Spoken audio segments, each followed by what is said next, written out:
Okay, so I'm sitting in the carpool line. So let's go ahead and get into part 2 of things my dumbass did to try to keep my ex from cheating. So this is goofy, y'all. I was goofy.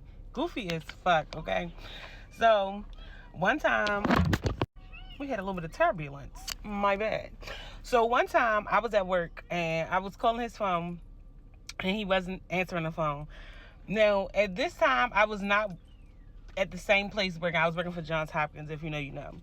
And so I used to work in White Marsh, which was like, I don't know, 30 something minutes from where I lived at the time.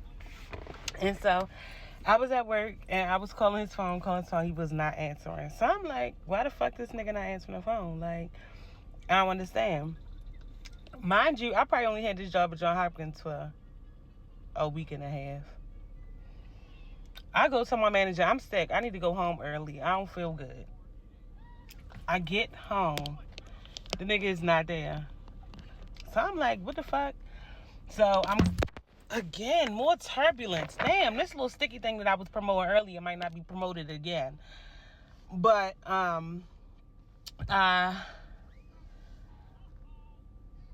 made me lose my shit. Oh, so I get home, right? And I'm like, calling his phone. He's not answering. So I saw this bitch who I knew for a fact that he dealt with. I seen her call. I knew her caller. Like, the bitch used to, it was weird. She used to just randomly be weird ass places.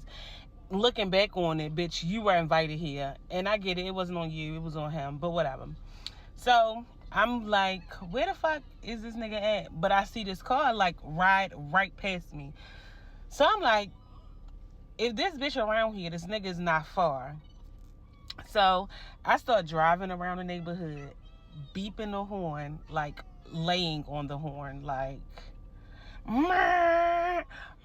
like trying to get him to come out, right? Because wherever the fuck, come out from wherever he was at. Because I'm like, this bitch must have just dropped him off, and he didn't want to get dropped off in front of the house because he knew I was here. So I'm beeping the horn, riding through the neighborhood, trying to figure out where the fuck this nigga at. I swear, y'all, out of nowhere, this nigga walked like out of, like, from behind one of the houses or something.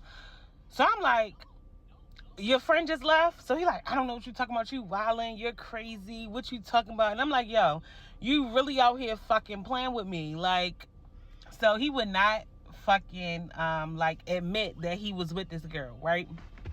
So I ended up downloading, back in the day, I don't know if y'all are familiar with like the spoof apps. So I downloaded the spoof app, and I had already had the girl number like in my phone because, yeah, my bad. So I already had the number in my phone or whatever. And again, I was young and dumb. So I downloaded this spoof app and I ended up texting myself from what seemed to be her phone number. And in the message, I was like, oh, I'm glad I got to see you yesterday. I can't wait till you get rid of this girlfriend. But we all know she's just a placeholder or something weird like that. Like, that's what I said. And so I ended up sending the message to myself and then screenshotting the message and sending it to him. And he like, I don't know what you talking about, yo, you're wild. And nigga still would not admit that he was with the girl yesterday. So I'm like, well, why she texting my phone? Why she feel comfortable enough to, again, crazy. I'm like, why did she feel comfortable enough texting my phone?